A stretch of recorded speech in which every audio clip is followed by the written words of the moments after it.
Am I the a-hole stories? Am I the a-hole for not letting my ex sleep in the shed? My ex and I broke up almost a week ago. We were together for 9 years. Her 2 biological kids have also lived with me for this time as well. I pay for the house and have been the sole breadwinner the majority of the time. She's got a job now that's relatively new. I told her the kids can stay as long as they want, and she can stay too until she can get her finances in order, probably a few months at least. At one point in our conversations, I mentioned that if we broke up, I wouldn't want to stay in the house because it would hurt too much, all those memories in an empty house. Well, since then I've looked at the housing market, and it's not a place I want to be right now.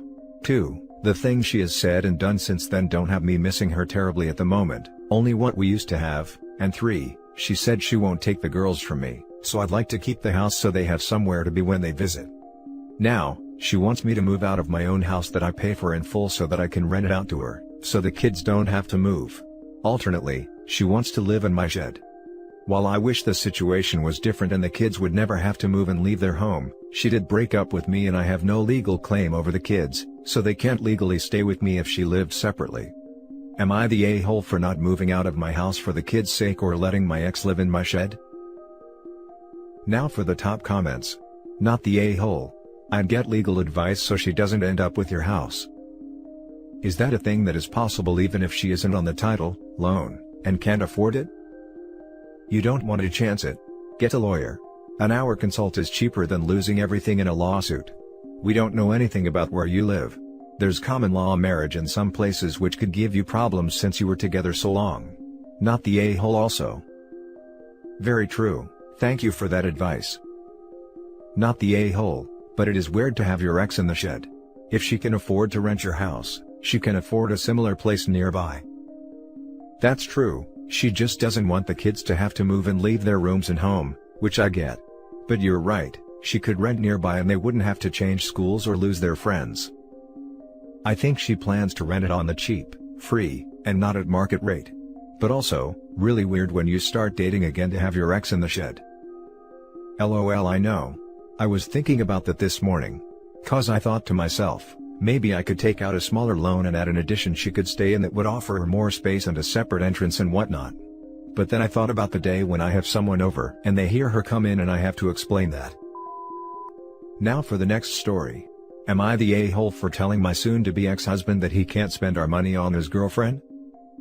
So, about a month and a half ago my 32 female husband, 37 male, texted me and told me he didn't know about us, then called later that night to say he wanted a divorce. That he wasn't happy. The very next day, he went to her, 23 female, house. And he's been there pretty much ever since. We have 3 kids, 12 male, 6 female, and 1 male. I've been a stay-at-home mom the last year and a half, to be with our youngest and because of COVID. So, this has left me scrambling, trying to wean our son, find childcare, and get a job. By myself. My ex is staying over an hour away with her. We have pretty much no savings, and he's still paying the bills here until I can find a job and childcare. Now, I've had calls back about jobs, but every daycare I have contacted is full. All of them. Not one accepting 1-year-olds. My ex is spending hundreds of dollars on this girl. He takes her out to eat, buys her things, they go to bars. Also, let me say, a month before he told me he was leaving us, we were looking at houses and planning a move. The kids and I were blindsided. We didn't fight a lot. He works 3rd shift, so the most we argued about was that he didn't spend enough time with the kids. But we didn't have a bad marriage. I cooked, cleaned, took care of all childcare and household duties. I paid bills. He worked and slept. Anyway, I've been telling him not to spend our money on her. I need to be able to afford to get my son into daycare if I'm going to get a job. But now all he says is that it's his money, and I can get a job. Which I'm trying, and he's no help. I can't do anything without someone to watch my 1-year-old. But I've told him that it's our money until those papers are signed or until I can get a job. He's calling me a petty jealous a-hole, but I think he's the one being unreasonable. He practically abandoned our children. Only sees them because I lost it, because our children are having breakdowns and don't understand why he doesn't want to be with us. And was irritated I put them in therapy. Anyway, am I the a-hole for telling my ex that he can't spend our money on his new girlfriend until we're divorced or I have a job? Or am I just an entitled butt? Not the a-hole. Take bank statements from when you suspected this affair started and go see an attorney. Also bring a list of your household bills and estimated child care cost. Bring pay stubs from him too. The attorney will take it from there. Yeah, this. OP, stop worrying about your ex's feelings.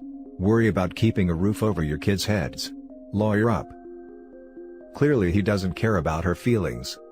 I'd like to see the update in a couple of months where he won't feel so good with his child, meaning his girlfriend. Not the a-hole, and you need a divorce attorney immediately. Don't delay another day, start looking right now. I've found one. I plan on calling Monday. I'm definitely going for child support and alimony. If you have the option, then I would call today, rather than wait the weekend. Honestly, you need someone ASAP. Very low chance you two are going to agree on how to spend money. Stop wasting your breath on this and get a lawyer. You can't afford not to get one. The lawyer can file for you to get support until the divorce is finalized. Not the a-hole, but it's a futile task to try to argue with someone who thinks it's okay to leave the rest of his family, including 3 small children, with 0 income to live on. Stop wasting your time and start fighting for your legal rights. Not the a-hole. Firstly, you should get a lawyer. Where I'm from, the main breadwinner, most times the guy, pays for both lawyers, so you should see if it's like that for you. That man is selfish and a total a-hole. Thank you, thank you. Other people keep telling me how generous he is, that he's still paying the bills right now, and I feel like it's the least he can do. He's not helping me find childcare for his kids, and I honestly don't know what to do.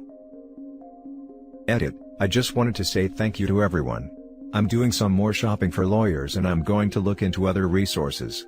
I'm not going to listen to my ex anymore. I'm going to apply for low-rent housing and food stamps until I can get on my feet. He told me not to. It's so nice to hear that I'm not the a-hole. I feel like I'm in the right, but others have been telling me otherwise. So, thank you again. Next story.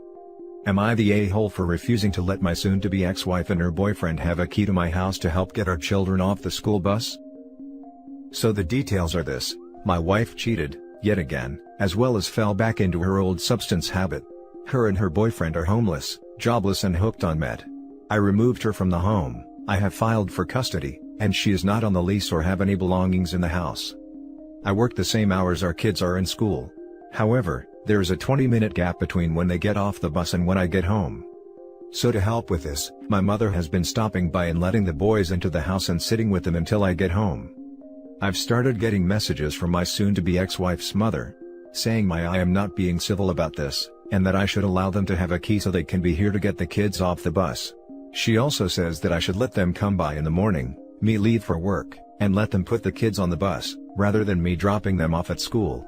I'd like to add that the option of her picking up the kids from school and waiting on her car for me to get home would be a bad idea, as she has no heat, expired tags, no license and no insurance. I don't think this is a good idea, as she has proven time and time again she is unreliable. 2 weeks ago, she wasn't even home to get the kids off the bus. I rushed home to find my children crying in the front yard.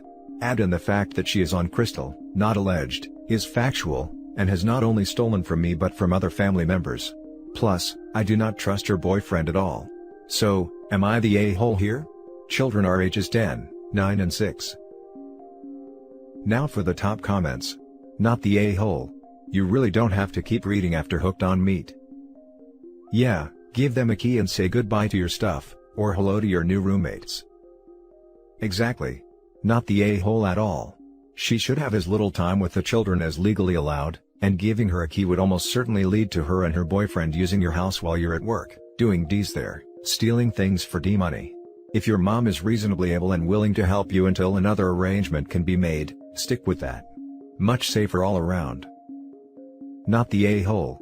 Keys to the house is a bigger issue than just picking up the kids. They could come and go anytime they want. And it's pretty clear they can't be trusted. This is a big safety issue. What's to stop them from entering your home one night high on crystal? Obviously you know them better than I do to know if they'd actually cause any harm, but that's a big concern. And if your mom doesn't mind being there for your kids after school, then I don't see an issue with that continuing. If you have ever been around anyone on crystal, especially after they have been on a binge and up for days, it's scary, and I wouldn't trust anyone. My own sister and brother are into that stuff bad. They both have been around me when tweaking after days of being up, and it's very scary. They are unpredictable and get irritated easily. They just stand there sweating and eyes darting around a mile a minute while scratching everywhere. Then they also act crazy and get in people's faces as well, and just in general do stuff they would never do sober. I didn't feel safe at all physically the last time they were around super high, so I don't go anywhere they will be anymore. If family wants to deal with them, fine, but I won't be there. There have been fights and thefts almost every time they are there. Even if it was my spouse, who I love and trust, and who luckily would never touch Crystal, who decided to do that, I wouldn't be around him, as that stuff can make you violent, and literally make you have a severe psychotic break. Those kids need supervised visits. Not the a-hole. In the middle of a divorce, if she could get into your house, she's liable to take things, financial records, etc. Or refuse to leave and plead for you to let her stay in her house. Now for the last story. Am I the a-hole for the way I dismissed my ex-wife's pleas for more time with our daughter? 3 years ago, ex-wife and I had a bad divorce. She was a bad wife, carried on an affair with some other younger guy for 2 years and gave me chlamydia, called me names, said I was stupid in front of her friends, etc. But I admit I was a bad husband too. Such as my inability to satisfy her emotionally, my quietness, lack of romantic spontaneousness, etc., which I own, and they are definitely flaws in myself I should have fixed. Anyway, custody of our 8-year-old daughter came to a 60-40 agreement in favor of myself. Recently, my ex would repeatedly ask to either get back with me, or to see our daughter more. My ex, one time on a phone call to me, said she knows she ruined our marriage, but she shouldn't see her daughter less because of it. She said she missed our daughter so much and wanted to see her more, and if I'd agree to appeal to change the terms of the custody deal to 50-50 contact. I declined. She would ask for more time with our child over and over again, and when I told her she'd need to communicate with her lawyer and make an appeal to court herself, she would say that she wanted my blessing because she loved me, and that she knows it didn't seem like it back then, but she really did love me and our daughter so much. Early February, I allowed my ex to help out at my place one evening since my mood was shot as I was laid off from work. I simply wanted to give my daughter dinner and figure out what to do the next day. My ex didn't take note of this, and yet again, she asked for more custody of our child and for us to be a couple again. She said it wasn't fair me taking the most of the parental work when I was just laid off and had no way to support our child. She then let what I feel are her true feelings about me known, when she called me a dummy for getting laid off, which seemed like a slip of the tongue, but I still heard and it stung. I said a flat-out no to her requests, yet again. I said what wasn't fair was her attitude towards me during our marriage, that led to me becoming a diseased unlovable clown with an STD. What wasn't fair was her calling me moronic in front of her friends. What wasn't fair was her criticizing me for being a horrible parent and partner, when she had her faults too. And for her mistakes, we'll never be together again or be a family again. I said she's got a lot of men to screw around with, and this time, she isn't married, so no extra stress of honoring vows, and that a 50-50 custody arrangement wouldn't be easy for her lifestyle. While all I've been thinking about is making sure our daughter was okay with school, being fed, and happy. I then told her to get serious for once, and to enjoy the time she has with our kid now. She started crying and said she maybe was right to divorce me, since I'm such an insensitive prick sometimes. Even her friends and family have apparently said as much about me after she told them of what I said. I simply see it as me laying my feelings out honestly. But am I the a-hole for this? Everyone sucks here. I have to point out that you've talked a lot about your grievances against her, and about her grievances against you, and not at all about what your daughter wants or what is best for her. Difficult as it is, put your own hurt feelings aside and make that your focus. OP got primary custody for a reason. She is trying to manipulate him into getting more, using her daughter as leverage. Not the a-hole. She sounds toxic. Wounds take time to heal. If you're not ready to agree to give her more time with your daughter, there's nothing wrong with that. The courts were in your favor for a reason, don't forget that. She made her own bed. No, they both sound toxic. He's placing his hurt feelings above his daughter's best interests. Yes, the courts obviously gave him more custody, but as long as she's not abusive to their daughter, which she clearly is not, as he actually stated that she is a great mother, she shouldn't be kept from her. I see this all the time with divorced couples who hold relationship resentment. If your ex misses their kid and just wants an opportunity to see them more, and the kid wants to see them too, it's pretty terrible to stop that from happening. Again, I understand he holds greater custody, so if he doesn't want to relinquish to 50-50, that is understandable. I get it. But letting her take her out for a movie or something, for example, on one of his days shouldn't be such an issue. Assuming the kid wants to go too, of course.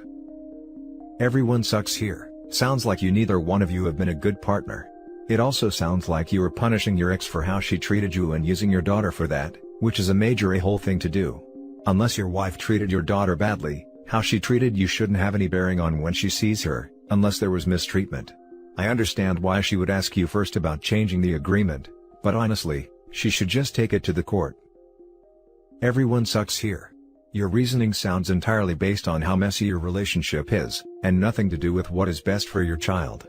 You two can have a 50-50 arrangement and still not get together.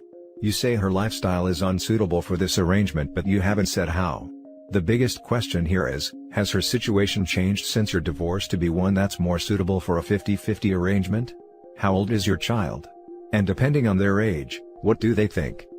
You and your ex sound like a toxic mess together, and from the sounds of things, it's a good thing you got divorced.